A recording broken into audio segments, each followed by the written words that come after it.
that comes from the ground, from territories, from the land. And speaking from the land, we also need to talk about the systematic killings of our life, humans' life, nature life, the livelihood, to make ways for total exploitations of resources by state-backed corporations. And this has been going on for hundreds of years as condition which created by colonialism as start and also continues up until now through capitalism and neoliberal policing. And speaking about the now, the context of now, as we speak in Indonesia, the growing protests over state neoliberal economic reform policy sweep all over the country. And the most notable policy that are now currently under protest is the omnibus bills, which are currently being discussed by Indonesian parliament. And this bill, the omnibus bill, will plan to be passed before early October this year as well. I would like also to give context for our friends who are not familiar with the bill.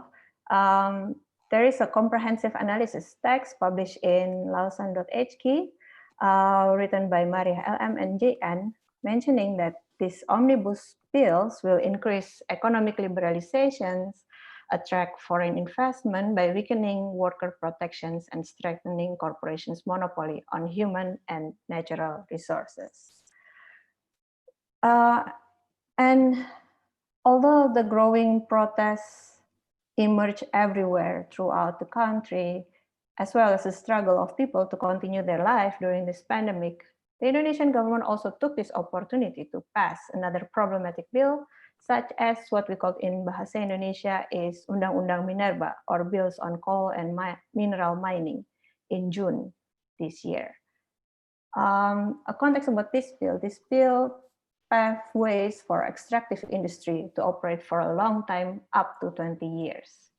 And another problem that posed by this bill is that it doesn't oblige for industry for recovering the area after the mining activity ended. So this is one or few of the problems that we in Indonesia are currently facing today. And the danger created by the oligarchs, so-called the consists of the government and state corporate actors, are everywhere. And especially, it is threatening the community who directly live on and from the land.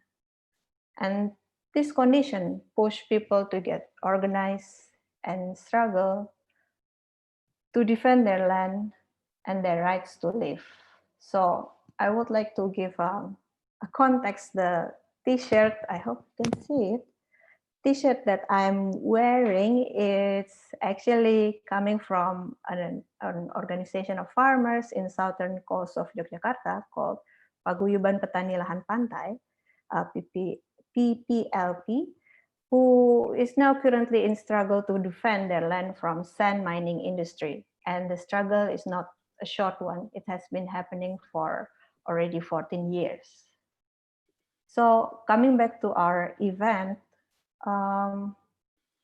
as our event name has indicated, we will discuss many forms of struggle for sovereignty from different contexts and locations, and as well as the importance of discussing this struggle, that the aim is not only to find our common enemy or who we are against of, who are we fighting against, but also about what are the strengths that we can find from each other. So that's why such a discussion like we're going to have this one would be very important. And I am grateful for this opportunity as we are now accompanied by two speakers in this process of building power from the ground. I'm going to read a short bio of both of the speakers. The first speaker will be Irmgard Emmelheins. Irmgard Emmelheins is an independent translator, writer, and researcher based in Anahuac Valley in Mexico. Her work about film, The Palestine Question, Art, Culture, and Neoliberalism has been translated to 14 languages and has been published in an array of international publications. So thank you, Irmgard, for joining us in today's discussion. And our second speaker is Hendro Sangkoyo.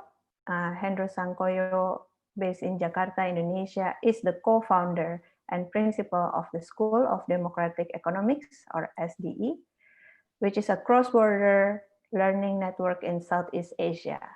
The SDE framework is based upon more than 10 years of ethnographic fieldwork in different societies in Southeast Asia, providing an analytical framework for food, water, energy nexus on the theoretical and applied levels, both in local, national, and global.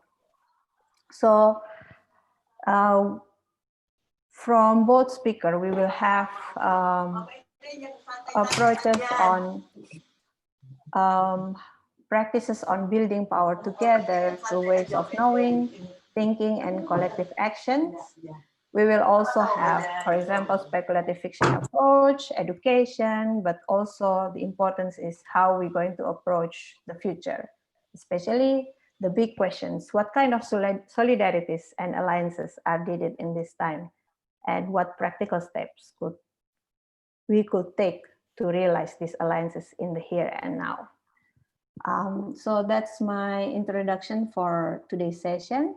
And I'm going to pass the microphone to Irmgard, who will read a text from her forthcoming book. I will let Irmgard explain herself about the text that she's going to read for us. Irmgard? Yeah, thank you, Dina. Thank you, Sane. A pleasure. Hendro, everybody. It's great to be able to join in this conversation. As you pointed out, Dina, it's really important that we start sharing knowledges worldwide and resistance strategies and ideas of sovereignty and autonomy and how can we achieve them. Also solidarity, because this colonization, modernization, and globalization has put us before this sort of homogeneous situation. So that it is pressing that we start sharing knowledges and strategies. We need new myths and stories. And Nesrine Malik, she's a Sudanese writer based in London. She argues in a recent book that we need stories collectively and individually. And we need these stories to make sense. We need a narrative to give purpose and order to our lives. All political orders are based on fictions and have allowed human groups to coexist, since the Roman Empire to modern capitalist societies. Some myths are more useful than others. Some are regressive, and today we're living in an era of toxic myths. And Nesrine Malik, she gives us this toxic myths, which are women's liberation, the grievance industry, which goes hand in hand with the myth of recognition, and the myth of virtue's origin. That is that enlightenment came to the world to save, its colonies through modernization. And the last dangerous and toxic myth we're living under is the myth of progress. So these myths are very bad for everybody because they give us the illusion that we have a relative status in society or in life. But because not everyone can be at the top of the pyramid, the ones who are further down, they have to believe that they're further up. But what we actually have is graded access to the means of subsistence. And these means of subsistence are going to be further strained in the near future. Now, a myth that we're living in Mexico right now is the myth of the war against drugs. Now, Mexico is undergoing an epidemic of disappearance and violence that is directly connected to extractivism. But we're really not understanding what is going on in cities or regions because this war against drugs, the myth, was launched in 2006 by the government. And this myth has been furthered by literature, Netflix series, films, artworks, journalism, the media. And also this myth has given way to a movement by civil society in which people organize to denounce these forms of violence, mostly forced disappearance and mass murder. So civil society is positing itself as a victim and demanding restitution to the state. So this relationship is moral and depoliticized relationship to this form of state and paramilitary violence. The problem is that because of the myth of the war against drugs, the situation of violence is currently beyond our grasp. We are being misled by this framework of the myth of the war against drugs.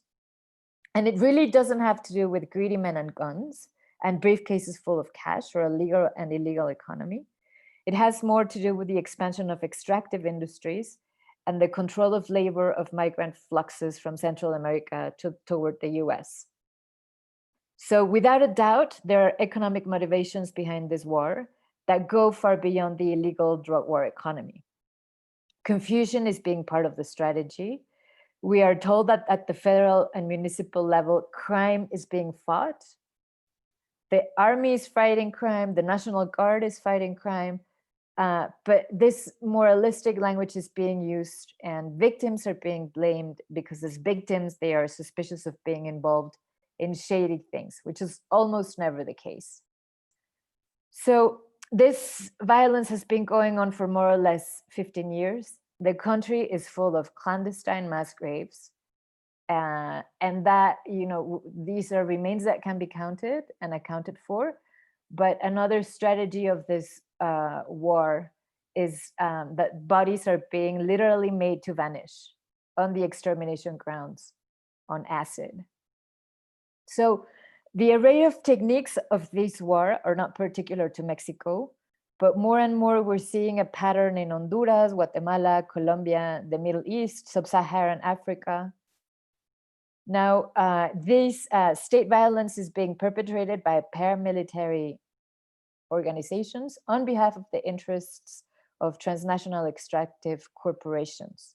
So again, the myth of the war against drugs depoliticizes and moralizes this violence. So, instead of working on diagnosis and critical theoretical work and denunciation and attempts to describe the situation from a political standpoint, I was inspired by a friend to propose solutions or alternatives. I was inspired by Naomi Klein and Avi Lewis. They made a documentary in 2004 called The Take. And it's about workers in Argentina taking over factories after the economic crisis in 2001 and how they managed to become autonomous and produce and sell themselves. I was also inspired by Naomi Klein's This Changes Everything, which is a book and documentary, which presents success stories of ongoing struggles against climate change and environmental destruction in 5 places around the world. I have also looked at what is called utopian sci-fi. For instance, Octavia Butler, who wrote The Parable of the Sower. Because, most of sci-fi imagines dystopian scenarios for the future where machines take over humanity or the lives of human beings. So I'm trying to write utopian sci-fi, also against this current in science fiction, which is based on thought experiments that embody issues, things that are going right now are carried through narratives and characters, asking questions about the future. The problem is that all scenarios tend to be dystopian and counterintuitive. And these speculative scenarios are far from challenging or common intuitions, these are perceptions based on information and fictional futures based on fear and hopelessness. So somehow the cynicism of early globalization has been recycled in all these cliches of science fiction, giving way to weak allegories and pessimistic extrapolations. These narratives are also testified to whiteness as the elemental spirit of our current system, because this spirit is only capable of imagining dystopias that reinforce normality, because this spirit doesn't have the need to fantasize about fleeing to find freedom from the hegemonic. So dissidence thus lies in overcoming the spirit of whiteness, which is also the spirit of Western masculine modernity. So resistance needs to become a fierce defense of the territory, hand in hand with getting involved with energy politics. So Octavia Butler also writes science fiction for the redundant populations, those who remained outside the socioeconomic system, who inhabit sacrifice zones. And that means that the land or the resources beneath the land in which they live is actually more valuable than their lives as labor hands. And this is why they are being murdered, displaced, dispossessed, eradicated. So to go back to the relevance of myths, there are also other myths, toxic myths that pervade our present come from narratives centered on the individual, on success, narcissistic self-centered stories, which we find from Hollywood to social media to fiction to documentary. So the project of this book, which I call Exercises in Radical Imagination, it's a tentative title, how we can find a myth for a collective future. And what does it take to be able to have a collective future? Because right now we are collectively closing our eyes to the future, which we have actually ourselves laid out before us. So one of the things that we need to do first is to acknowledge interdependency, that we need each other to thrive, to live, to undo modern myths, and to recognize that the survival of the earth hinges upon the fact that we acknowledge that we need to find balance between the earth and humanity. So Nick Snurk, the economist, he has predicted a gradual collapse of capitalism and the nation states, which for him has already begun. And in this future, he thinks that people will form communities based on common sensibilities and who will try to survive together. So what I do through this utopian sci-fi, Rob Nixon also calls it speculative nonfiction, is like a tool against this logic of short-term extractive economics, digital dispersion, and ethical inertia. It's a tool to gain foresight. It's a kind of like a documentation, a speculation toward imagining. And it's tried to change public behavior and awareness. So I'm going to read you a couple of entries from the book. The book is loosely organized around a main narrative inspired by Reza Negarestani's Cyclonopedia that imagines the collapse of fossil fuel addiction for modern societies. And so what happens in this book is that a character in the distant future comes across finding an old lover. She comes across like a USB key, and she finds all this she finds this archive of blog entries in which it's stories from all over the world are being gathered in this USB story. So this is the structure of the book. And it happens everywhere in the world. Sometimes things go wrong, things are in process, people are trying. So nothing is definite in these stories. And the very first one I wrote for that eFlux text in 2016, where I imagine how a group of indigenous communities from the mountains in Guerrero come to Acapulco, a tourist resort, and take over the hotels and golf courses and try to take over the space to survive.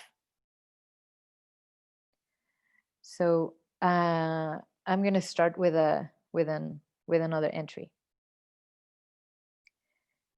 She had just come back from spending a few months in a town in the province of Alberta in Canada, one of the richest in natural resources and also one of the most prosperous.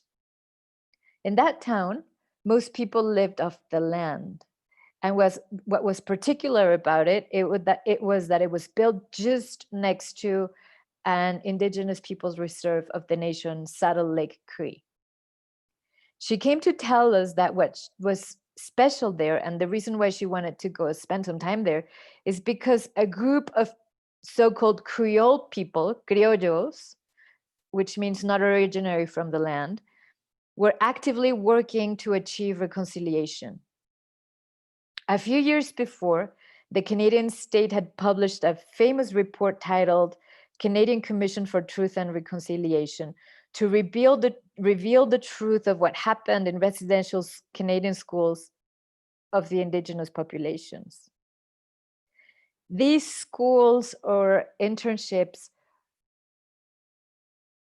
hosted since 1883 indigenous kids who were separated from their families to be educated in Western culture. This residential federal system educated approximately 150,000 kids, and the last school was shut down in 1996, over 100 years. But she hadn't gone to investigate or talk about the horrors of the schools or the sequels that the internships had left in the indigenous populations.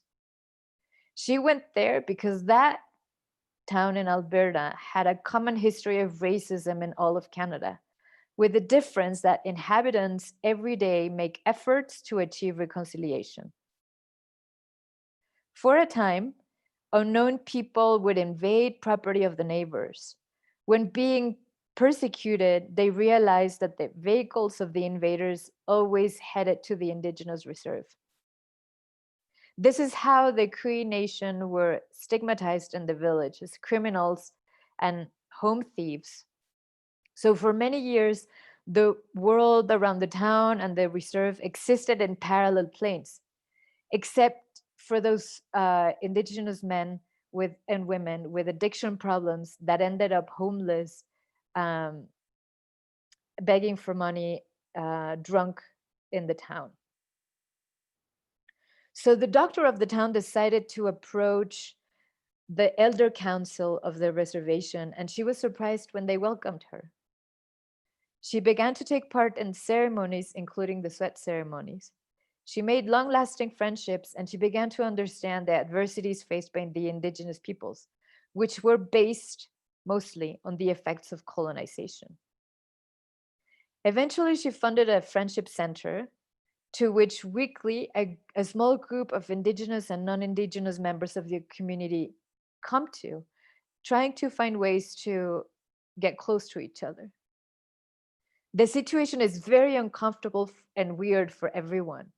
The conflict seemed to have no solution and be deeply rooted.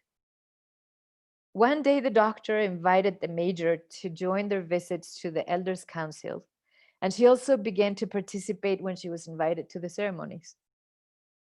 The major organized weekly dinners in which members of the community sit down and have dinner in a circle of sharing. Métis people and people from the village who come from the Philippines, Ukraine, and have French roots, they come and introduce themselves and tell everyone while they're there. Clearly, not everyone is in the same phase of understanding and reconciliation. And for Chief Eric Shirt, reconciliation is rooted in equality, and he believes that words are used too lightly with not enough action to sustain it. Alberta is the richest province per capita in Canada. It has 1 billion in oil, shale gas, tree cutting, but most of the indigenous are struggling to survive, although the resources extracted come from their lands. Part of their reconciliation is to give them access to resources and earnings. So as you can see, this is one of the entries. And as you can see, the voice that is telling the story is thinking that continuing resource extraction and sharing it with the indigenous peoples is a solution. So this is how each narrative is is uneven, and the voices are not the same. They're not homogeneous. No, they have different standpoints and ideas and so on and so forth. I'm going to go ahead and read a second one because I see that I still have some time. And again, these are inspired in things that are happening, and in science fiction, I take it as a thought experiment and I take it further. No, so now this is a Mexican person who has gone to Alberta in Canada to try to think about reconciliation. No, so now I have a Mexican case. And Eric is going to know. Eric is he's listening here. He's from Mexico. He was my student at the art school where I teach.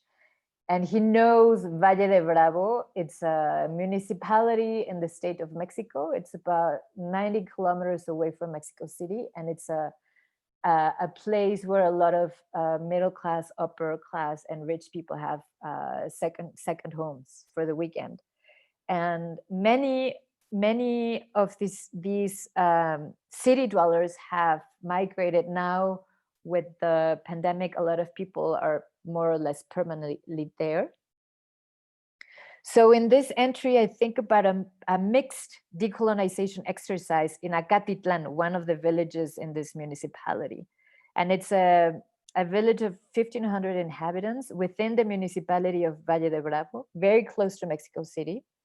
And in the past few years, it has become a love destination for weekend visitors. No, so a small percentage of these visitors have started to moving permanently to the area, doubling the population of Acatitlan in a few years. So as a result, the demographic situation and the texture of the village changed dramatically. Now its population is mixed. It's composed of the originary indigenous population who also lived off the land, and many of them now work in the service sector for this tourist, and they work serving this new wave of exurban inhabitants. There is a private school in this village, a swimming school to which the indigenous children have no access, and a luxury meditation temple at the top of the hill of one of the hills that is visited by the outsiders. The new inhabitants have begun to appear in the local cabildo, I don't know how to translate that, in the local village gatherings to try to change some of the things and to get involved in the decisions that pertain to the community. The confrontation of life forms and of thought are manifest here and have caused chaos in the community because they're trying to transcend traditional domination relationships that have been inherited from the colony.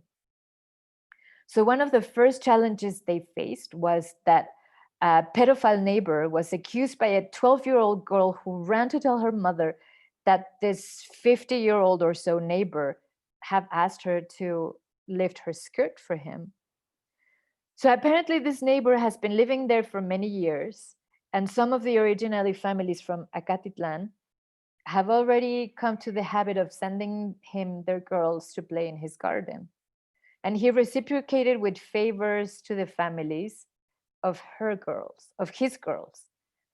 You know, mediocre bills, some every now and then, groceries, toys, clothes, and gifts for the girls. So after this girl gave the alarm, there was a natural schism within the community on how to deal with the problem. The new inhabitants stopped speaking to him and interacting with him, but the old habits still remained.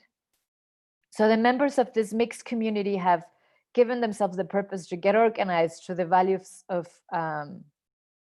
betterment and collective betterment and progress beyond traditional relationships of exploitation, extortion, and monetary exchange. This is why relationships amongst the neighbors are based on reciprocity, generosity, and dignity in working conditions. The community is trying to give small steps to better the conditions, living conditions for everyone in that community, which is unequal in its origin. And this is why maybe we can't call it a community yet. Another tool they have recurred to is education. The private school still doesn't offer scholarships to the less privileged children. The inequality vices are very hard to eradicate. But the community has opened a small community center in which all children have access to football, ballet, sewing, cooking classes in exchange for a symbolic retribution. This is the starting point to try to find a basic harmony. Although because the community center was initiative and is administered by the new ones, the others remain skeptical and they don't feel comfortable at all, 100% there. So absenteeism in class is common, but not when it comes to the soccer games.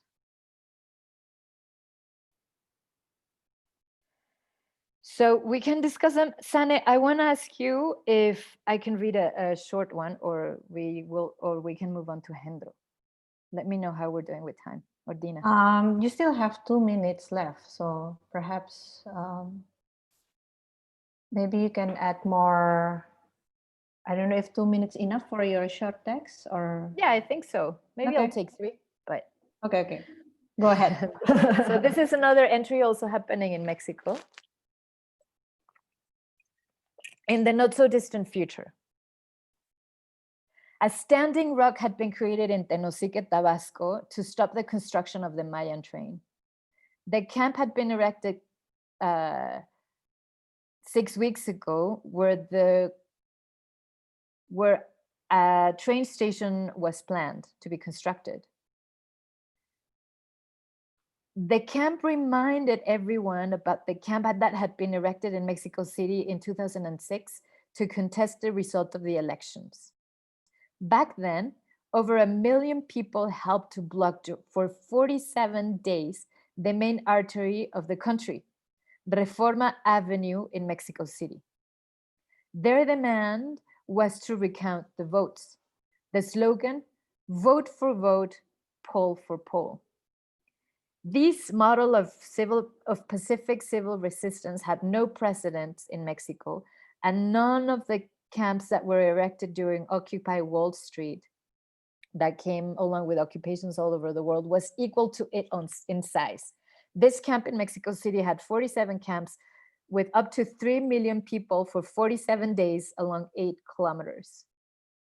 I remember a discussion that year in the now extinct Contemporary Art Theory Symposium about the fact that the camp had been radically put into question, social or public art, and put within a certain limits what could be achieved by the culture industry in terms of politics.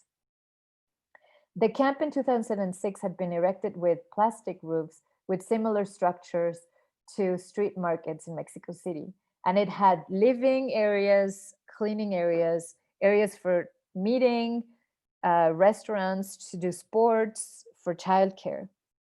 3 giant electricity plants gave electricity, and there were motorcycle drivers who transported the occupiers from, across different points in the camp for $50. It was $1 back then. The size of the camp in Tenosique, Tabasco was not comparable. In its highest occupation, we can talk about maybe 3,000 people. From people from Mexico City, Guadalajara, Puebla, Mérida, France, Sweden, Italy, Canada, all living on their plastic layers extended on wire structures or in cheap camping structures, or those made of wood and recycled carton, all arranged in a grid, in a perfect grid. There was a Zapatista delegation present and refugee migrants who normally live in an improvised refuge at the banks of the Usumacinta River on the Mexican side. Sometimes they come by to share food and to express solidarity. Tenosique is a municipality and a passing place for the migrants. The tiny city is an urban enclave of around 30,000 inhabitants, many of whom don't like the occupation. Aside from the refugee migrants, the occupiers are visited during weekends by pocho dancers with cojos, pochoveras, and tigers. In a way, they're offering them their traditional dance is their way of approving and supporting them. They also dignify and bring joy to the camp. On Sundays, the smell of peje lagarto, is a fish from the region, of roasted peje lagarto spreads throughout the camp, calling for what is underneath the pavement. Some of the slogans that can be read around the camp are "No to the death mega project," "Development equals environmental destruction," "For an economy of subsistence," "No to tourism," "Solidarity with the refugees," "Future equals defense of the territory," "Let's save the jungle," "Autonomy equals sustainable lives." After the first few days, the occupiers were informed that the National Guard would come to expel them. The 400 people that were there that moment were able to dismantle quickly the camp and to hide with the refugee camp by the river. After 2 days in the jungle, and where other occupiers from a group of international journalists came to join them, they mounted the camp again. And so I'm going to stop here. It goes on and on. And after a week, well, I'm not going to spoil the ending for you. I'm going to leave it here. Thank you. Thank you, Imgard. It is very, how to say, like nourishing to listen to your stories, which has a different entry. And we hear like from the first story is how you tell the stories of reconciliation means equality, and equality means give the access of resources to everyone, especially to the indigenous communities. And the second one, we hear about the stories of better living condition created by community through reciprocal relations. And the third one is how camps can become an infrastructure for collective resources or creating resources collectively. And this is, I think, what you said in the beginning, that we need new story. And sometimes this new story it's not really new. It's also coming from memories of forms of living that are become more and more impossible in these days. So I really like the stories, and I hope we can discuss about it later, maybe hear more stories from our audiences, our friends that are present today.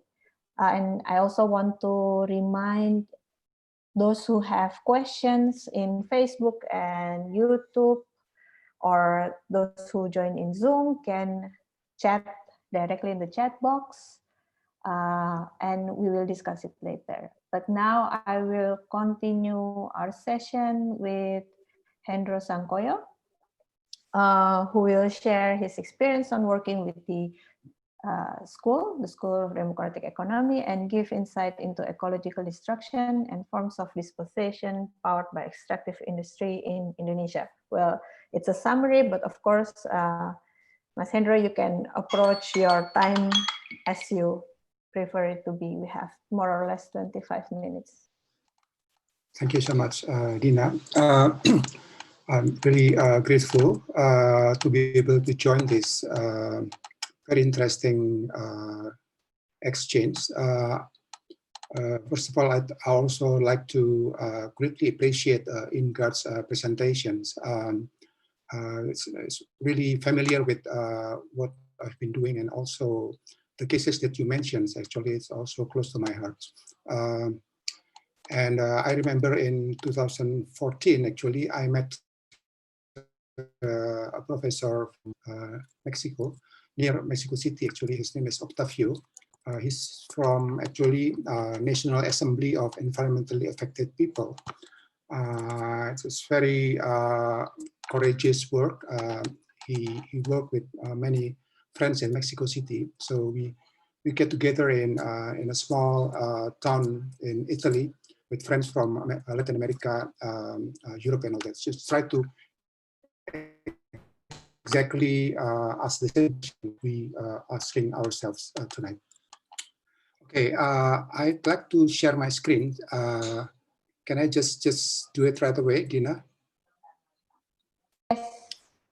Okay.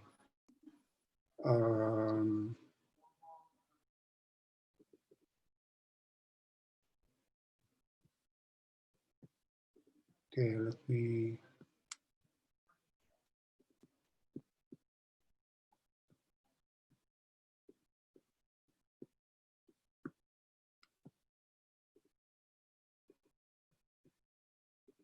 Okay. So I'd like to first of all try to put what I'm trying to reflect tonight in the situations that really sad that we are facing across the globe. So we all under the dome of coronavirus disease that's really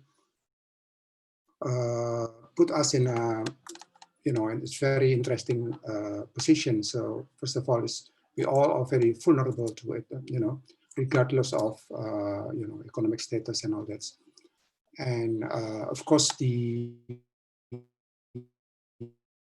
poorest and that's suffering the most.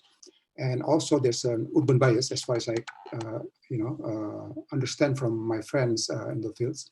What I mean by urban bias is that people in Indonesia who are actually living in urban belts actually still, you know, a bit more advantaged than those, you know, far away from the cities. So this is, of course, the situations in the Amazons. The latest report, I believe it's from the New York Times a few weeks ago. That's really grim. That actually, right in the heart of the ecosystems, in the richest biomes, that actually a kind of mirror image for all of us on Earth. Actually, exactly, the Amazon has become the capital of the disease, and it's very grim. But on the other hand, of course, we are, you know, in the overwhelming situations where the social processes of capital expansions, you know, focusing more and more on this kind of graph, how to move to new normal, meaning, you know, normal exploitations, you know, normal abuse, land grab, and all that. So for the sake of trying to understand what I'm about to report to you, my friends, in context, I just this little propaganda of the School of Democratic Economics.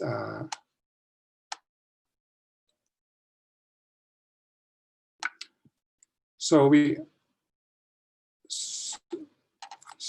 set up the network in 2007 after about 10 years of trying to understand the situations across the archipelago. And since then, actually, we've been expanding our networks with friends in the Mekongs, in India, in Africa, and in Latin America particularly, but also in Europe. And what I'm about to tell is actually a collective work. It's not mine or, you know, a few people's. We just playing a kind of reporters. So, you know, sharing knowledge produced alternatively by ordinary people like myself in the field. This is more or less the, you know, the home range that we have, Eastern Asia, focusing particularly on the Indonesian archipelago, including East Timor and unfortunately not Papua New Guinea yet. But this is about probably around 75 distinct historical, social, ecological enclosures throughout the archipelago. And actually, I can say with confidence that none of them is actually living in in a decent manner. Well, in reality, actually, every island has its own price tag, just like buying cookies in some corner stores and all that. And this is the real problems with the questions posed by the organizing committee that is about autonomy or sovereignty. And of course, it all also relate with the utmost absence of reciprocity in social relations, and also I would say the paramount dominance of the extractivisms. So my idea is actually to give something like snippets of what we've been keen in working together with friends in the fields. Just a few examples. This is the kind of work we do to show that actually there's method and madness. Well, this is really mad because Java Island is really the most important, locations, politically speaking, for power reproduction, for oppressions, for patriarchy, what have you. But if you look at the very simple maps that I overlay, you can see that basically virtually none of, no single square meter, try to say, is actually sort of left intact as a life space. So everything is presented in an altar of extractivisms. And this is really, it's very maddening, but also mind-boggling. So we work things like this all the time at many different levels. This one is from 2016, if I'm not mistaken. We try to reflect on the advancement of extractivisms across the globe, focusing, of course, on Southeast Asia, and try to understand the logic and also the factors playing at the global level, but also in a smaller spatial enclosure. This is the work we do in 2017 with friends from World Rainforest Movements, from Indian Forest Network, and many different grassroots organizations. Try to compare what happened in mainland Southeast Asia and us in island Southeast Asia. And so we reflect, fight heated debates from the pre-colonial times, and the questioning the virtue of indigenous people movements, the incessant attempt actually to twist the movements into, for example, carbon trading ventures and all that. In 2008, we are invited to open a chapter in Timor-Leste and to work on questioning the prospects for agrarian reforms and for healings. And so we happily, shared the experience, 1 year experience with friends in Universidade Nacional in Delhi. We work actually at lectures to show a bit on. So we will focus only on how people tell themselves, sharing the narratives they have in mind and what they experience, across that. And we work like this. We forget about institutions basically. And basic approach is actually decolonizing with that we use. So Imgard mentioned that several times as well. And this is the kind of situations that we are facing at the moment, not exactly, you know, because of the extractivism itself, but we, I believe, need to look deeper. For example, the linkage between extractivism as we experience it in Indonesia with the advance of industrial urbanisms. That's, I call it industrial urbanisms. That, you know, categorically, it's actually almost 100% extrinsic in terms of the energetics it needs, you know, to reproduce itself and all that. The mode of life in the industrial urbanisms as we know it actually has been eating deeply into the waterscapes across the islands. In 1984, just 2 years after we stipulated the environmental law, 29 out of 89 river management units were declared bankrupt or near bankrupt. And then 8 years later, it turned into 39. And in 1997, just prior to the Asian economic crisis, it, you know, it hikes up into 69. The latest figure I have is for 2012, if I'm not mistaken, is about 68. And this is, of course, you know, in the heart of the problems that people who live on the land, on the forest, across the rivers and all that, you know, so depends. So I'd like to dive into just a few islands, probably 3. One is Kalimantan, of course, where the ecosite not only comparable with that in the Amazon or in the River Congo, Democratic Republic of Congo, but you know, this is really extremely concerning. This is a meeting we have probably 2 years ago in Bekinci Darat, deep inside the pocket of logging concessions on the border between West and Central Kalimantan.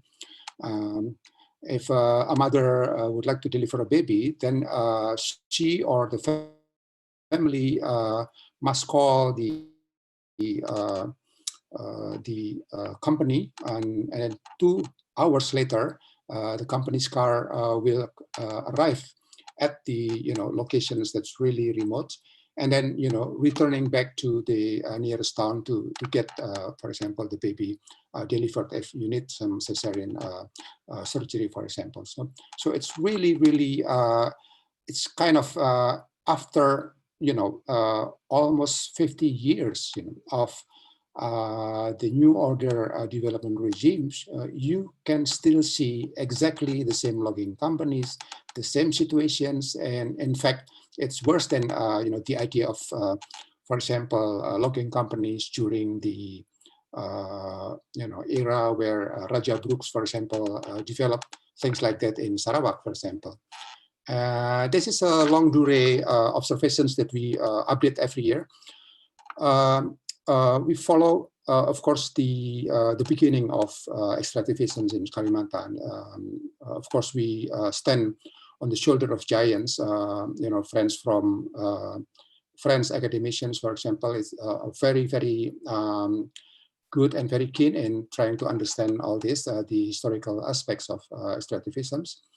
On the left top, actually, is the language pockets. You know, it's, of course, you cannot treat it as static spatial representations of linguistic distributions in Kalimantan part of Borneo, but just give a rough idea that in the long past, or in fact in not so long past, you will try. You will see Kalimantan, the language distributions across the islands also reflects the the kind of social metabolisms and dependence on specific biomes and forest kind of rivers, soils and all that. And if you look at the sequencing of events, until the first colonial census in 1930, there's nothing systemic, happened or changed, altered across the islands. And of course, after that, all the colonial products, going down because of the slums and the Great Depressions. And then it came the Greater Asia War and all that. And then came the Sukarno interlude, I would call it, when there was no opportunity, or there was no, in fact, systemic idea about extractivisms. Of course, it's not in the head of Sukarno at that time. But right after that, since the first 5-year plan in 1969, very short 40 years, all the worst things happens, not only in Kalimantan, as we will see a bit later, but across the archipelago in the most brutal manner, people can imagine. So the worst of humanity actually are happening since the 1960s until now. You can see here, for example, in 2015, actually, the distributions of mining concessions across the islands.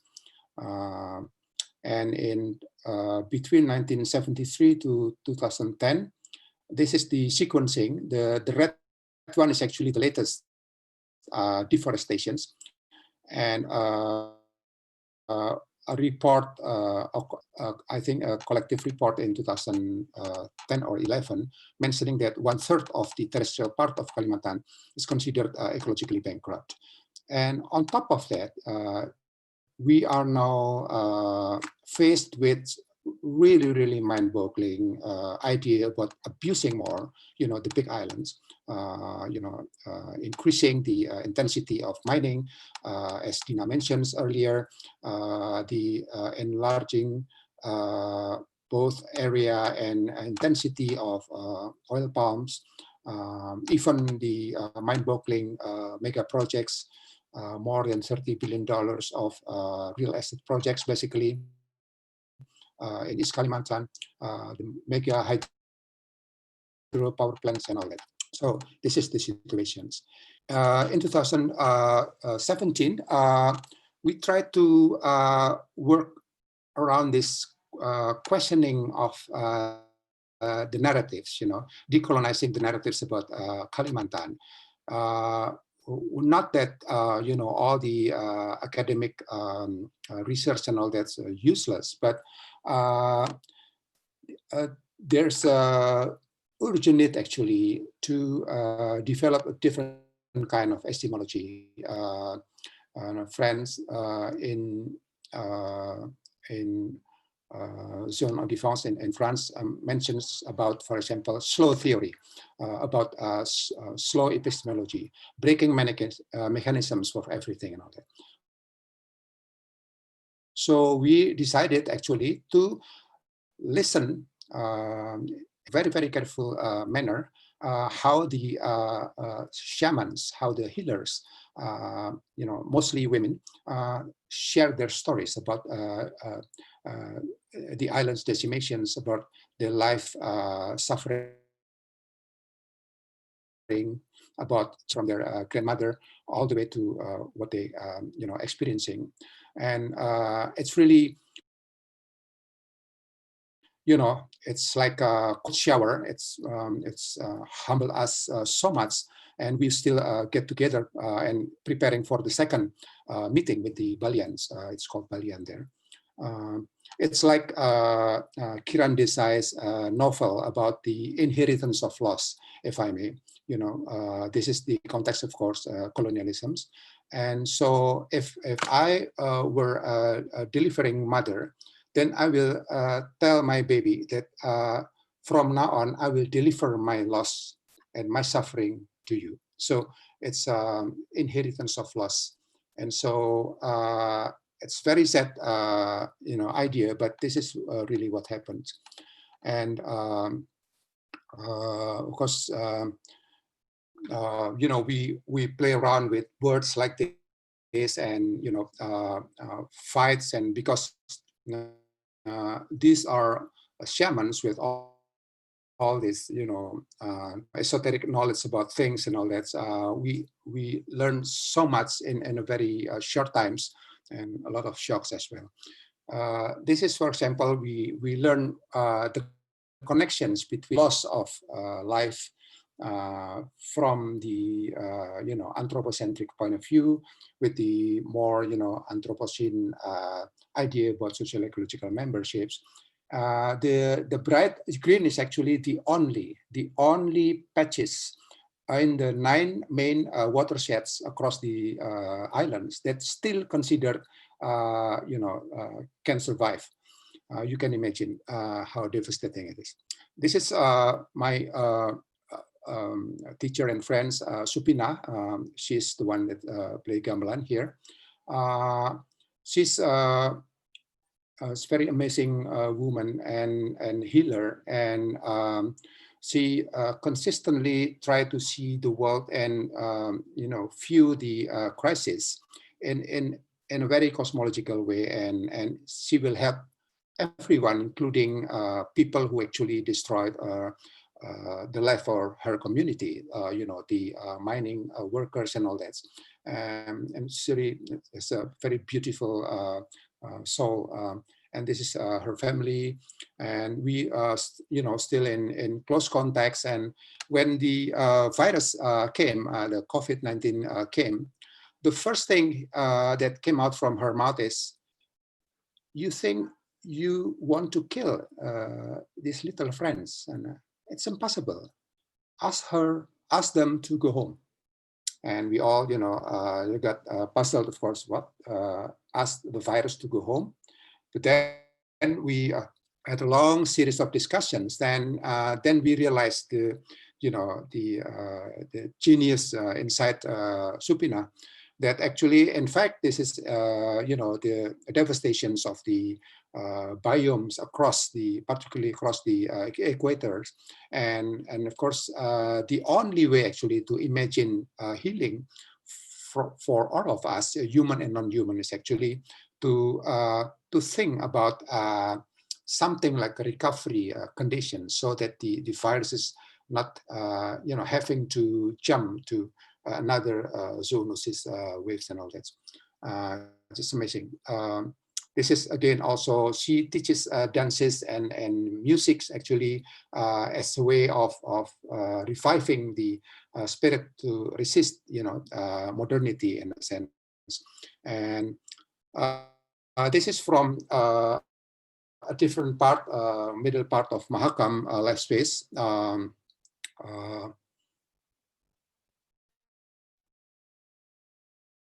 And the river you see here is actually biologically dead or almost dead.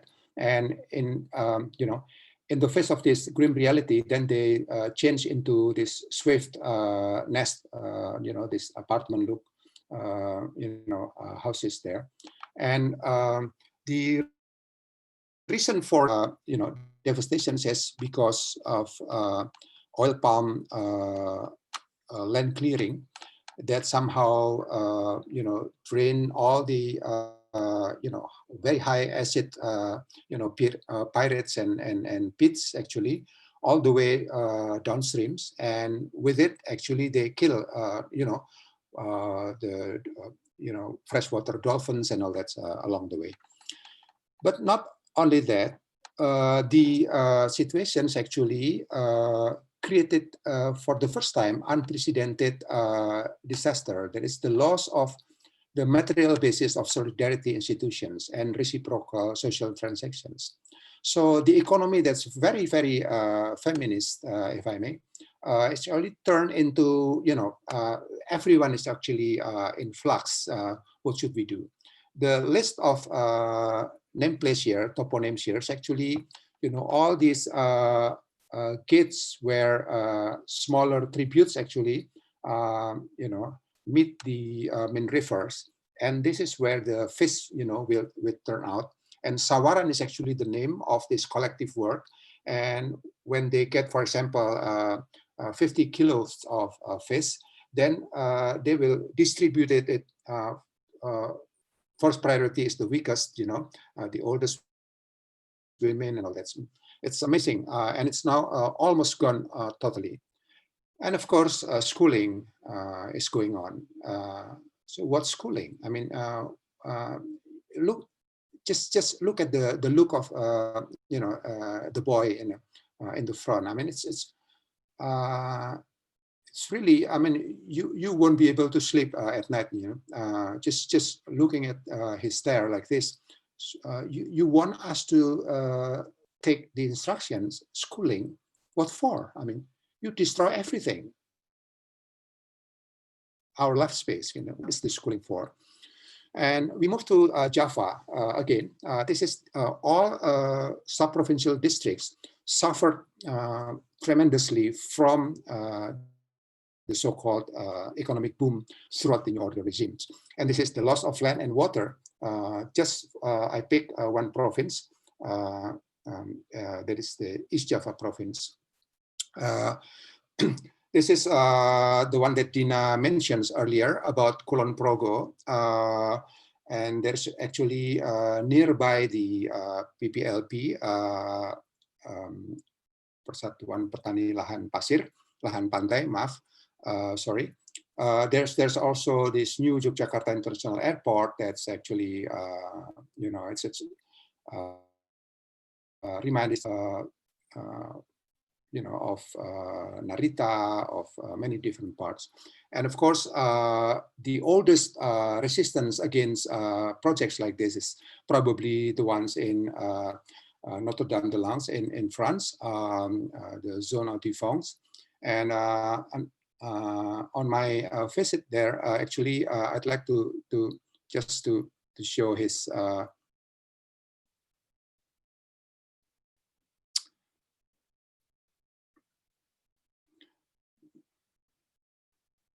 so this is after they've been attacked, you know, devastatingly by the gendarmerie.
Mas Hendro, we cannot hear the sound.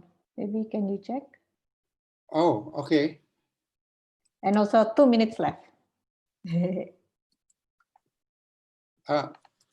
Oke, nggak bisa dengar suaranya ya? Nggak bisa. Oke. 2 menit lagi, Mas.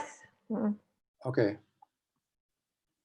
Okay, so basically he said that one of the buildings in the Zona Défense actually is named Kulon Progo. And we meet together here in Guntur, in Wadas actually, with friends from Yogyakarta, I think last year, just to see a new big dam is going to be constructed there. This is the situations in Bali. We still part of the learning process there since 2009 to you know, up to date. And this is the situations in Bali where you see the jump in number of tourists actually is in reverse proportionality with the shrinkage. of land and water. And this is this figure from 1948. This is the network of learning. This is the situations, you know, a lot of work like this. This is from Maluku, actually. From our friend Roy Frank Allens. He's an emeritus professor in Kent University that work, you know, very diligently in East Indonesia, and he looked at the long durée problems in sovereignty since the you know, of course, the penetrations of the islands by the spice trade, and this is the consequences for land and labor productivity. This is the situations at the moment right now. This is from Taliabu Islands and Mangole Islands. You see the map, actually, it's almost 100% of each island is actually is dedicated for mining. And this is the situation since 799. That is the date of the bankruptcy of VOC, all the way until 2019, where all these devastations actually only happening during the past 40 years. And this is, of course, the situations that we cannot just fight and resist, you know, and just like that, but we have to understand it within the you know, episodes of extradivisms. And so regardless of where you are in the middle of inner city that's being affected, or you are in small islands, you basically will undergo the same process.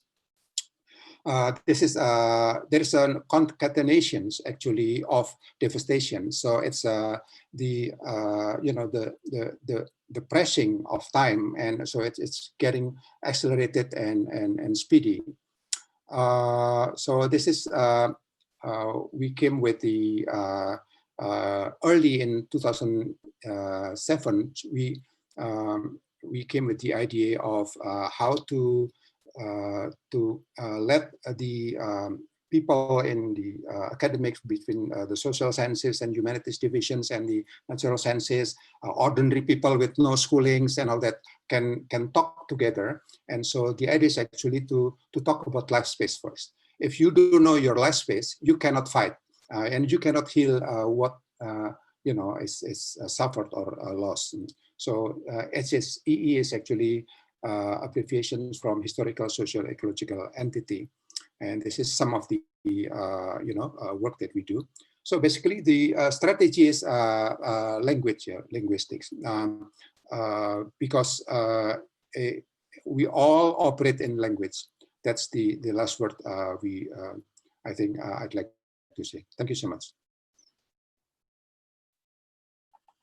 Thank you, Mas Hendro, for very comprehensive, informative, and very rich in reflection, especially by giving the context of extractive industry, how it's being developed. As Mas Hendro said, we need to understand extractivism in different episodes or in different time and space. And I also take notes on how actually to bring these different people talking together is by allowing everyone to talk about their life space, because then to understand our life space allow us to understand how to fight or what to fight together. And we still have 30 minutes left for our encounter today, or this afternoon for some of you. And I would like to open the floor for question or clarifications or anything. But maybe before that, I also want to maybe first to invite two of our speakers, Irmgard and Hendro, to maybe if you have any question to each other regarding to each of your presentation. Irmgard or Yes, actually, thank you, Hendro. I do have Many questions for you, mostly because I'm not very familiar with the Indonesian context. And I wanted to ask you, what are the stories that people are telling themselves about the island's decimations and the life they are suffering? Because let me put that into context. Here in Mexico, people have always have the counterpart of modernization and this promise that they can be relieved of their suffering by getting a salary job, by having access to commodities and so on and so forth. So that is a main myth or narrative right now here, the neoliberal narrative. But since I see that Indonesia has not undergone very strong waves of westernization or modernization, so the communities are to an extent, I think, protected. What are the stories they're telling themselves now? Yeah, I think first of all, I think I should make a little corrections there. I mean, I think neoliberal regimes has been eating very deep, and also this kind of Eurocentrisms and it's also in the mind of particularly those occupy or inhabit the technocracy, the state bureaucracy. But regardless of place, yeah, where you discuss things with, for example, it can be in one of the largest ethnic groups, the strong foothold of ethnic group, for example, the Batakis in North Sumatra, for example, or a small island offshore in Papua, for example. I used to roam there for years, and it's the same. One is actually no one would like to hear the story that came from us. We experience a change like this. We used to live like that, but now we sort of being treated like a pest. And in fact, in the lingo of physical developments, the Ministry of Public Works, and even in urban planning, in the dominant urban planning paradigms that being used, the words that being used is actually sterilizations. So it's exactly from how to decimate the pest.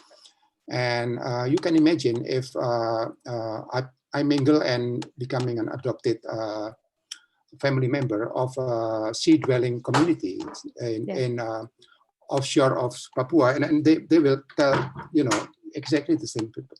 But if you look at the situations in inner city, even in Jakarta, for example, it's just a few minutes walk from, for example, the palace, you will have exactly the same sense of you have to, have this, makeshift metabolisms by yourself. So people will develop their, greeneries. Now in Central Java, people are developing these coalitions of people helping people that they develop very strategic, collective farming practice, and all this. So Indonesia, I believe, is an extremely difficult place to generalize. So I apologize if I couldn't answer your questions properly. Thank you. No, that's okay. Yeah. I have, of course, my question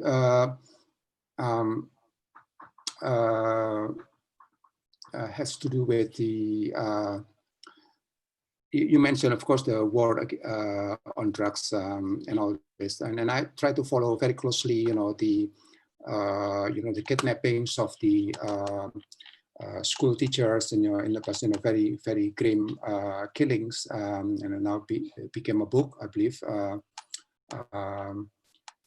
in Kayapo or something. I forgot the name. And but during, for example, the past couple of years, for example, is there any big change or in the way the people actually see themselves vis-a-vis the, all this,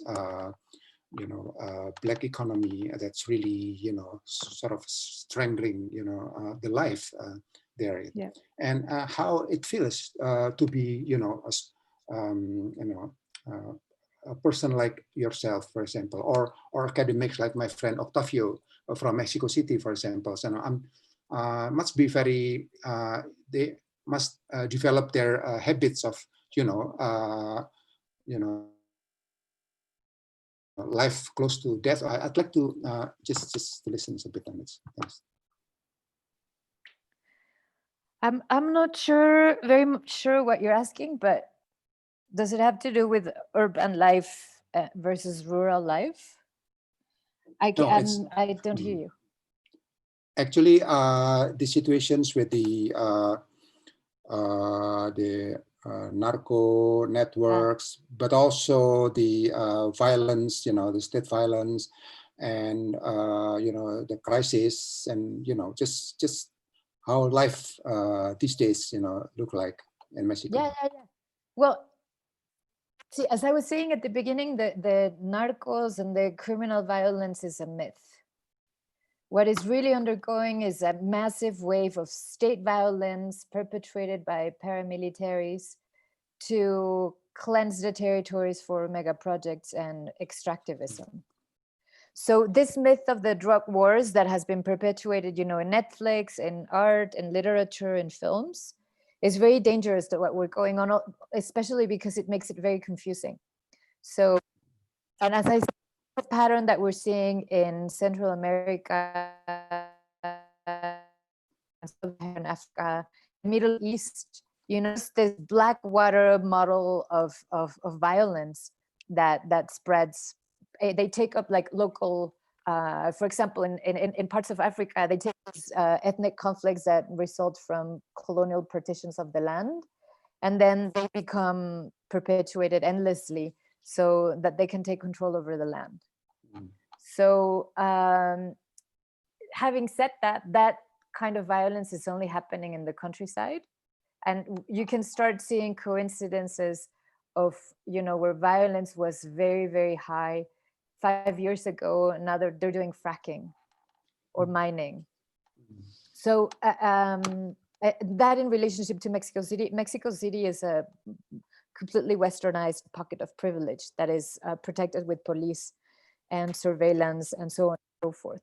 So it's this unequal form of governing the land by the government. That is what is going on, and I think that it's important because in Mexico this has been going on for longer, and the experiments of neoliberalism have gone bad, awry, quicker than anywhere else. I think we're at grounds for learning lessons. Yeah. Just a short point before I forgot, Imkat. So I follow the work of Canadian academics that work with Mexican counterparts on exposing the intellectual extractivisms by from or through the mining schools in Canada, and it linked directly with the oil companies, and so I guess the fracking and all that linked directly, and in fact actually it's facilitated by states from both country. So exactly. And let me add, there is like a deep disconnection between what people in urban centers think as politicization right now. There is absolutely no solidarity with the struggles of people defending their territory and defending themselves from these forms of violence. And that is very dangerous and worrisome. And this is why I read this text of the Standing Rock having been created in southern Mexico to stand up against, to resist one of the current regime's mega projects.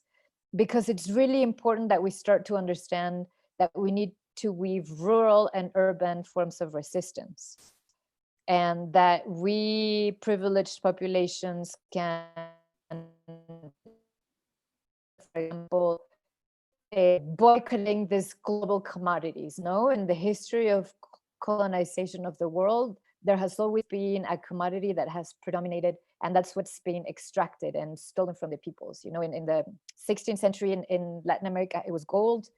And then in the 19th century, it was rubber. And now we have palm oil, from which I know Indonesia has become like a mono-agricultural field. Also, we used to build our screens, you know, that's what mining is paying from. So we can also bring into our consciousness that we need to start boycotting these global commodities, no? Thank you. Yes. Thank you, Imgat and Mas Hendro, for your question and very fascinating discussion. Also that maybe to continue what Imgat and Mas Hendro are saying about this violence being massive and intensified in the last few years up until now, and how it is being invisibilized at the same time. So what Imgat is saying about this importance or the significance to weave rural and urban resistance for solidarity is important, because it seems, or it is becoming very prevalent, that our realities is getting more and more fragmented, that especially like even in Yogyakarta, for many it's impossible to imagine or to know there are a big dam will be built and it will remove many people's lives and villages for creating this dam for electricity to support the new airport. And it's only like 30 kilometers away from the city center. So it is very relevant then this our discussions about using story and language as a strategy to build and to connect in a way.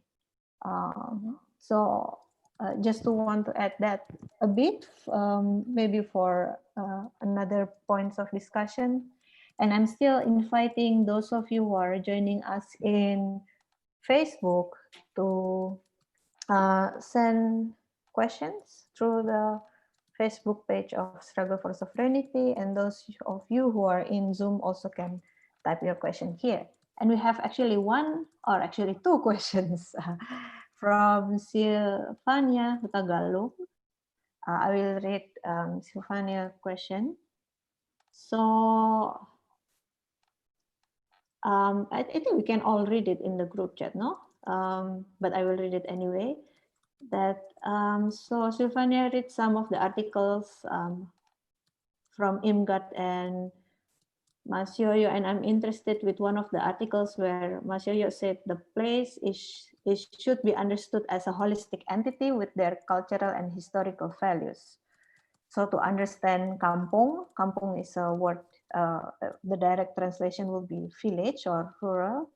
A kampung, for example, we need to understand their resources, how it evolved over time, so we understand what is must to be defended to make subsistence. And this is also related to what Imgat said about understanding as a way to we need to understand as a way to know what will be defended to make the subsistence. So the question is how to present the right language, the set of system to understand this, and how to produce the knowledge to make principle of historical culturals of place come to life. So that's the question. That's a great question. Imgat and Mas Hendro, who wants to respond first? Yeah, I'd like to. Actually, I'm typing, but maybe it's quicker to share. So Silvania, I think in order to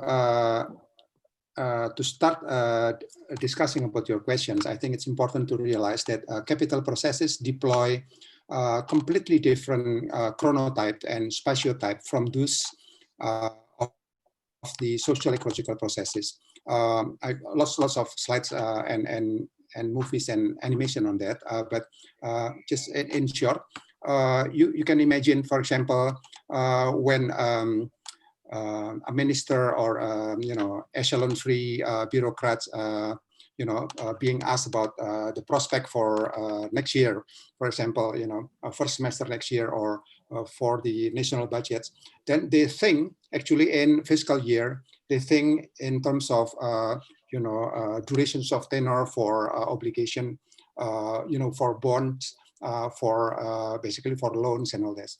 But if you think about just the simplest form of life, for example, in the tributary of Mahakam, for example, they don't count, they don't calculate time, they don't even need a watch or a clock, but the rhythm itself actually is determined in relations to the heartbeats of the river and all this. And I wrote a lot of things on the disappearance of that particular rhythms throughout the islands in 1994 to I think 1979.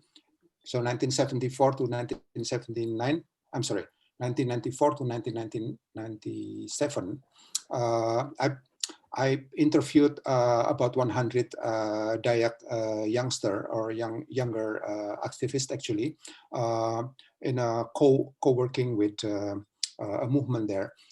So across the rivers and this, and you have a very strong sense that they still somehow although only partially, but really attached to the beats of the river, not completely to the roadways and all this. But just 5 years afterward, I think it's maybe 6 or 7 years afterwards, people start talking about RADD projects, start about even accepting sawits. But so they basically they absorbs the idea of change and the grid, the control grid or the governance grid of capital processes. That's really very very systematically introduced into and all the way into the most remote areas. So to expedite or to accelerate the way we resist and heal the wounds, actually I don't think you can do it consciously. I mean, it's like, oh, let's set up a movement that with the objective of speeding up and so scaling up and all that. So this is the kind of lingos from the donor communities. You don't talk like that when you talk to the learning processes on the ground.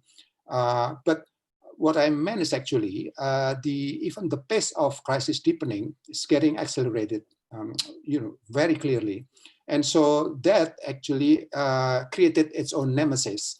That is the rise of resistance that nobody can actually beat, because it's the struggle of ordinary people to live actually is it's always the most powerful. The closest you live with that kind of problems on the ground, the stronger you will be. Sorry if I don't answer completely your questions.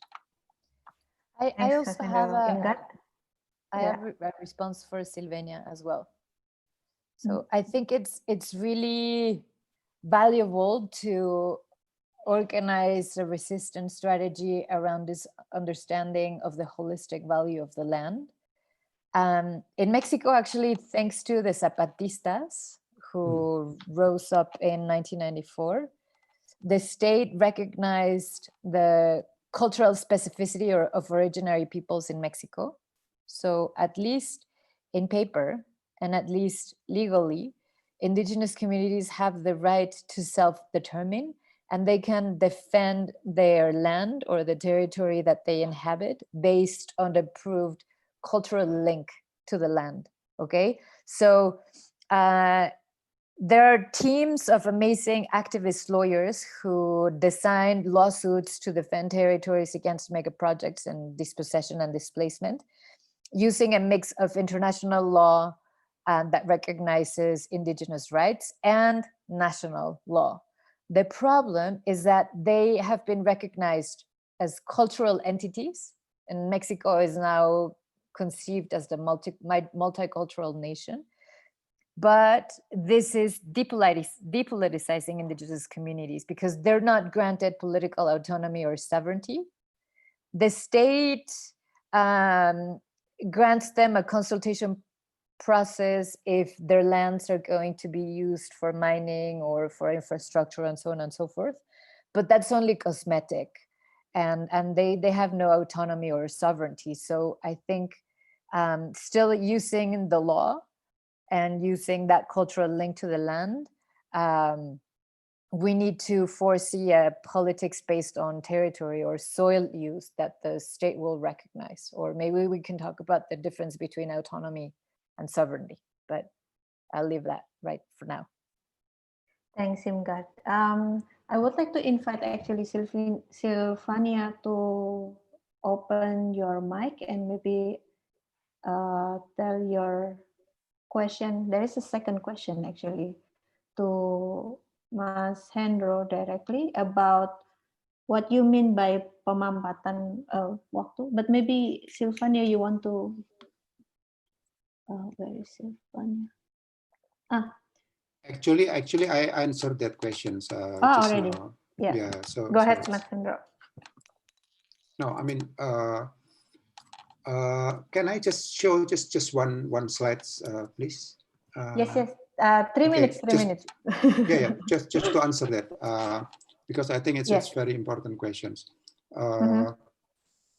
So sorry, just to give context, Sylvania asked about a term that Mas Yoyo said about pemampatan waktu untuk pembalikan proses. And in English, what can you translate that as well, Mas Hendro? Just to give context to our friends who speak English. Concatenations of a pace, like when you jog or you walk, you sort of usually develop pace, right? But then I think the idea that Sylvania, at least in my opinion, is trying to ask is actually, do you mean that we can actually sort of doing things faster? But actually, I explained earlier that actually the idea is actually to make things moving slower, and degrowth, slow theory. I mean that kind of things. We work a lot on these questions of time and rhythm. We even try to show it in many different ways. One is actually try to find most complicated musical notations. For example, this one is from Sonata No. 2 from Rachmaninoff, for example. Just to give the sense that actually when you deal with complexity, you cannot simplify what it's already complex, and so you have to you have to suffer. I mean, to endure. Try to understand the complexity. This one is actually we did in 2010 when the biggest eruptions of Merapi happened, and so we were lucky at that time getting all the data from volcanology centers, one from Smithsonian Institute, one from Germany, and one from Singapore. So we get all the data for 103 latest eruptions, all the way from 8,000 years before Christ. You can imagine, right? I mean, so they found the technology to measure that. And if you look at the a simple graph here, it's very mind-blowing that actually in the past, it took 4 digits, meaning in the 1,000 years, for Mount Merapi actually to sleep. So the dormancy period is going from 4 digits all the way to 3 digits, 2 digits, and then starting in 1848, actually it's single digit and even subannual. So so this is very interestingly, we also recorded exactly the same from ethno-archaeological works in Lesser Sunda Islands, that things also happen in this, concatenations. So, for example, when the dog, is introduced in the village, and then you start domesticate this animal and that animal and all this, and so from 600 years, and then it's getting squeezed into tens of years and all that. And of course, the spectacular one is actually in our lifetime, and this is. This picture actually show the different heartbeats. If you talk about this, human experience trajectory of change, within exactly the same big T, and according to Gayatri Spivak, she used this, big T time for, this is the universal times. This basically the cosmological times that you have no control of over it. So within the same T1 to T2, for example, you probably already undergo 1, 2, 3, 4, 5, 6. But if you talk about Republic of Indonesia, for example, then you see the colonial times and then the Sukarno times and all that. And it's much more difficult actually to talk about change.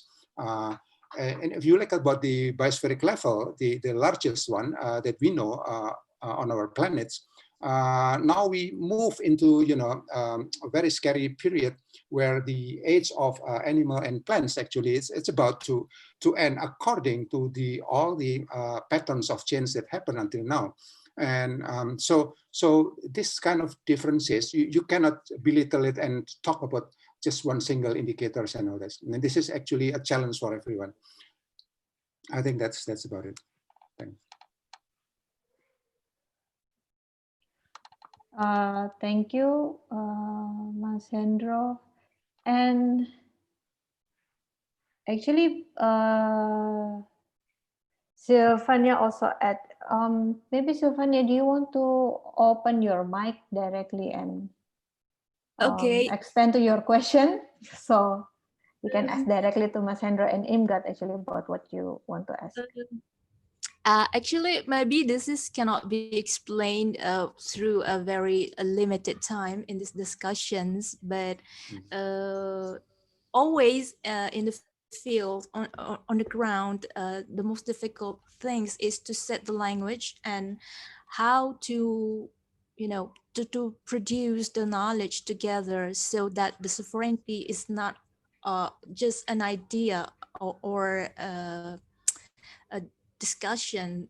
And we hardly can, we always grapple in the dark to set such things. So I would like to hear from both speakers about that. But actually, because this is a very limited time, so I understand. But both of you have, a very interesting presentations, and I think for now we can discuss more later, not in this frame, I think.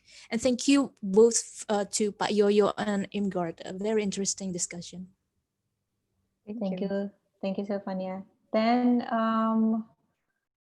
we will go to another question from Sana. Actually, Sana want to hear more about what do you think the difference between autonomy and sovereignty that Imgard briefly mentioned. Maybe you can extend to that, and also this is also to invite Mas Hendro in response to this topic. Imgard, you first. I guess sovereignty is a principle that we inherit from post-colonialism, no, which means to have power over the land over which that a community inhabits. That has also to do with this notion of property, which is a Western concept, right? The property of land. And to achieve or to strive for sovereignty implies, again, this post-colonial notion of granting people back their ownership of their land, no? As opposed to autonomy, which is a concept from the Zapatistas, for whom they decide to turn their backs to the state and not account for the state and just inhabit the land and do away with all state structures, from education to healthcare to the party system and so on and so forth.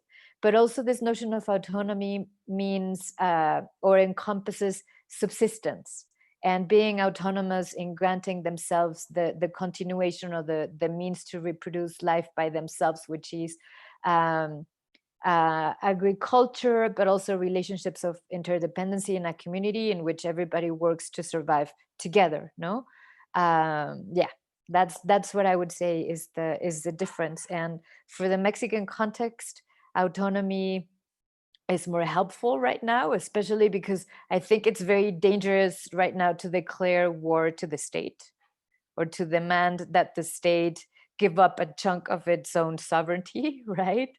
And autonomy is more subtle and more life encompassing, if you wish. Did I answer, Sanne? Yes. I hope so. I'm not Yes. Sana, but I said yes. Sorry, I'm also writing the abstract, so I'm hearing you answer my question while I type.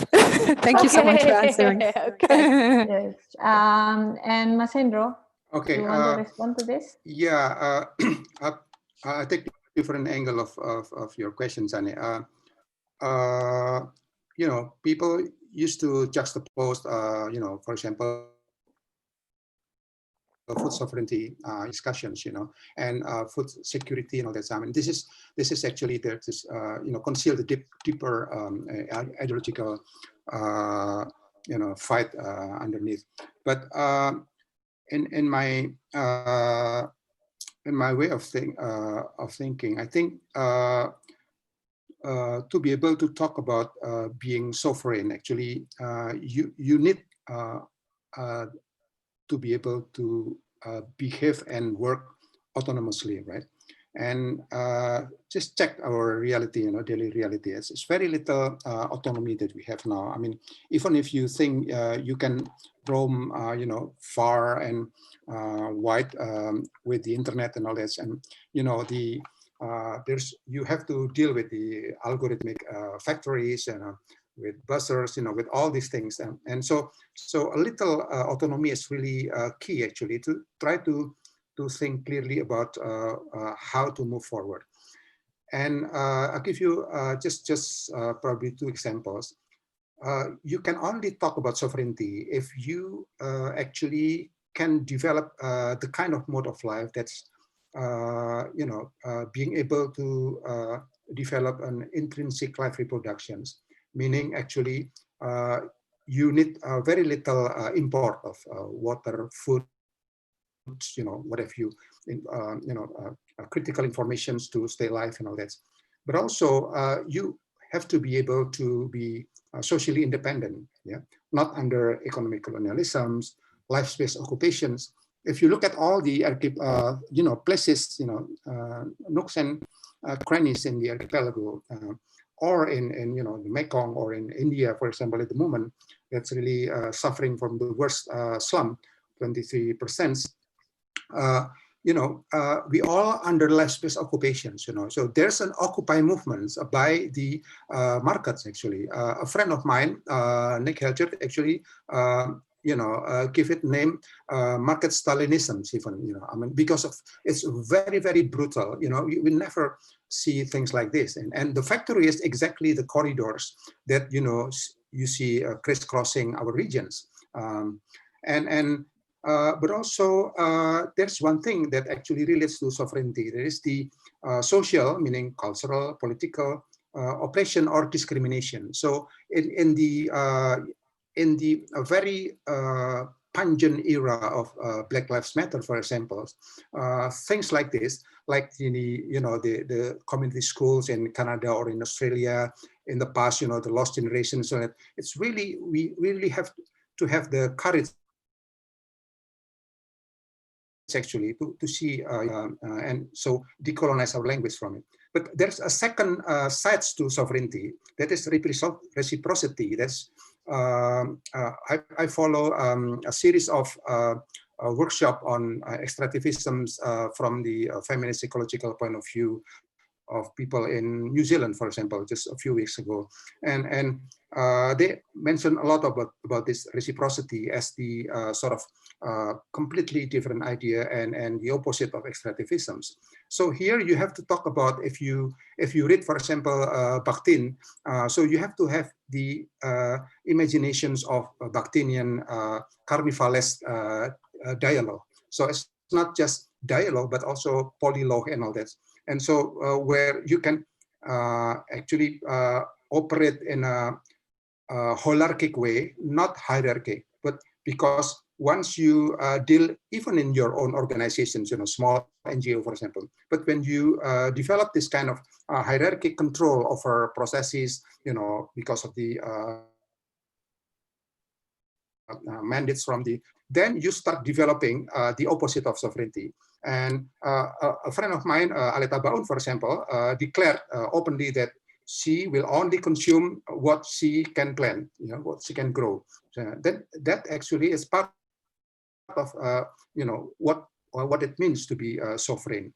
And but there's also another one that's actually very old. Of course, it's in volume 3 and volume 1, Capital. There is the idea of stock vessel or social metabolisms. That if you let the techno-metabolism, developing this infrastructures, frenzy, economic growth and all that, that frees the nutrients from the soil, and actually not only impoverish, but you kill, slowly life around you and eventually yourself. So these two dimensions, I think, should be taken, simultaneously, and giving the alternative idea about organisms, like in cybernetics. Thank you. Thank you, Mas Hendro. Thank you, Imgad. We are close to end of our encounter. I'm using my watch because I don't have the rhythm of the river to tell me. Not now, maybe later in life or future, but we have still 4 minutes left from this. I had already text in our group chat in Zoom, and also still waiting. Anyone who wants to ask the last question? Anyone? If not, then I'm not going to close this encounter, this discussion, these conversations on my own, because it is an encounter, and we are in a way shape each other ways on articulating. We might find different ways or noticing things that we are not aware of before from this conversation, from this mirroring processes. But I want to give a last question. Maybe this is a closing remark, an invitation for closing remark, or an opportunity to share the last story of how, amidst the difficulties of living, of struggling for autonomy, the struggle persists, or the movement, the resistance persists. Like, for example, the story, the second story that Imgad tells about how this trust from the community is being misused by the pedophile man, but but the community regains or from this situation and build their own way to come out of it, for example. Or in Mas Hendro presentation, how the effort to twist the movement by trying to I'm trying to see my twisting the movement through carbon trading, for example. And there is also different ways on how to I don't know, weakening or postpone it, or in a way make it becomes a rupture in the organizing or in the forms of alliances between the people. So I want to Thank give you. the last 3 minutes on how, maybe you can share the stories of how this initiative persists or come through out of this hassle, this rupture. Imgard or Mas Hendro first, and this is also your closing remark. 2 minutes. I want to say that as I tell in the story, it's what needs to happen, what we need to achieve is very pressing, but I think it's also in a very long term. I'm thinking it took us in Latin America 500 years to get to where we are, and to start acknowledging the damage of colonization, all the negative aspects of modernism, or a critique of European culture from within. It took us 500 years to see how the disaster unfolded. So I do believe that a different world is possible, but I see it to start building it now for the long run, for a longer durée. Like this time span is 500 years. I think we will need to do it much quicker because of the pressing or the urgency of global warming and climate change, but it's going to take a few generations. No? So I see it as planting the seeds for the future. Urgently. Thank you. Thank you, Imgard. Mas Hendro, last closing remark.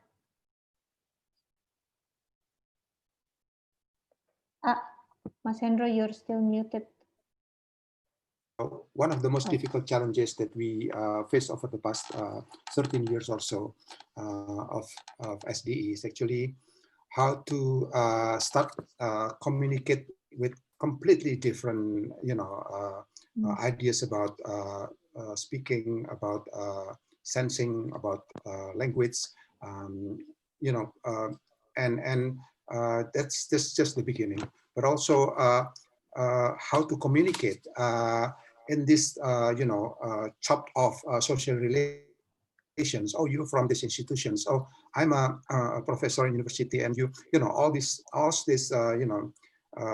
useless baggage of civilizations, and that's really can bog us down. And so, how to move forward? Actually, we have to, according to one of my close friends, you have to differentiate between the interworld and the intraworlds. When you go to conferences, for example, you go to big meetings, you read, cosmopolitan readings and all that.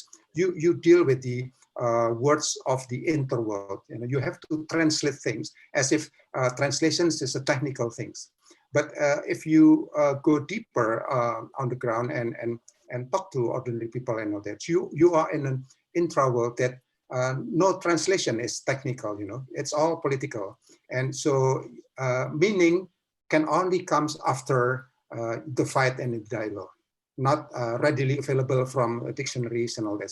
So the challenge for us that, on a daily basis, we have to translate across languages. Like in Indonesian archipelago, you have to at least master the daily conversations in 7 or probably 11 languages, and so only then, again, according to a feminist theorist, only if you be able to understand the language, you can claim that you want to work to be part of the struggle, because people cry, but you think they smile. I mean, people sneer at you, but you think, they welcome you and all this. So last thing is actually, I appreciate so much this 2 nights opportunity. Thank you so much for friends in Jogja, but also in Germany and in Mexico. And I'm grateful to be able to learn from Irmgard as well. And from everyone that shared the questions and the feelings with us tonight. Thank you so much. Thank you. Thank you. A pleasure and a privilege to be here too, and to get to know you, Sandro and Dina and everyone. Thank you. Yes, and on that note, meaning how to communicate, how to translate is planting seed for the future. Just to post both of your words, but also the words are not mine, the words are ours in this conversation. Thank you very much, Imgard and Mas Hendro, and everyone who are joining now through Zoom and also Facebook page, also Struggle for Sovereignty. Now I'm if you have difficulties with language, but thank you so much. And I give this closing to Sana. You want to close it? Yes. Yes. Thank you so much. Thanks so much to everyone for joining us. Thank you so much, Mas Hendro, Imgard, and also thank you so much, Dina, for a really good job moderating. I always really love how you bring these different kind of strands and rivers together. That's really how it felt like. I really have so much to think about. I've just been writing the abstract. So friends also, Meppy has been translating. So friends who feel more comfortable in Indonesia can also read. This particular video will be uploaded to our YouTube channel. So you can also watch it later if you, I'm certainly will do it. Yeah, so but thank you for this amazing talk. Like I really felt there was a lot of things there and also a lot of things that have been kind of threads throughout this online program that we've been doing, like talking about like this question simply about autonomy and sovereignty was really insightful. It was also really great to hear about your different contexts and how there's actually a lot of commonalities between the two, I would say.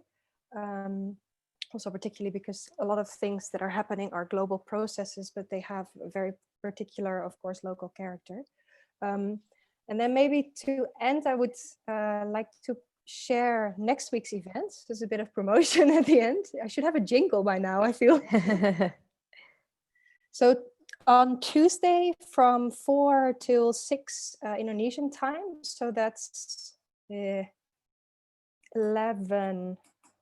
Am I saying this correctly? Yes, 11 till 1 Central European time. We'll have our fourth and final reading group, which is called Patents, TRIPs, and the Second Coming of Columbus, which is a line from a text by Vandana Shiva, an essay from 2007 called Biodiversity, Intellectual Property Rights and Globalization. So we will read that text together collectively. And we'll also watch a screening of Imbisoka Mafafuke Tribunal, a film by artist Uriel Olo, which is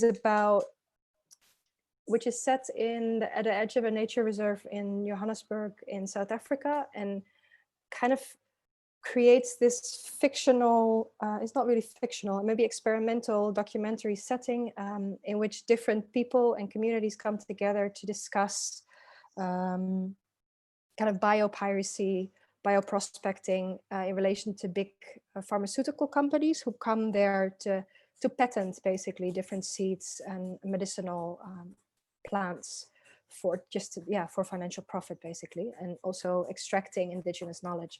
So I have a feeling also in the reading group, although it's a very specific topic, I think a lot of the things that we discussed today will come out in the discussion, which is also how we kind of imagined these two events to join.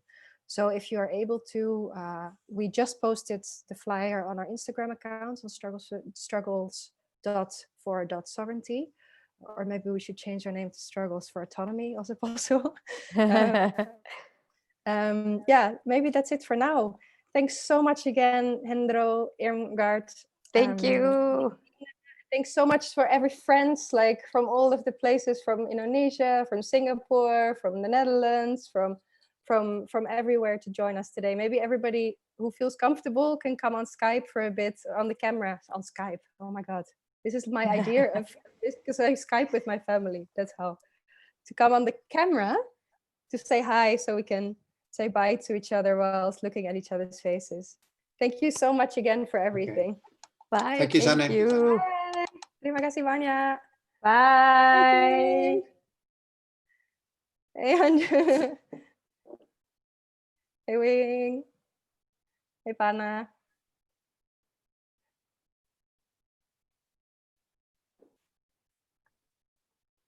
Thank you. Bye. Thank you so much, Imgard. Thank you. Have a lovely day.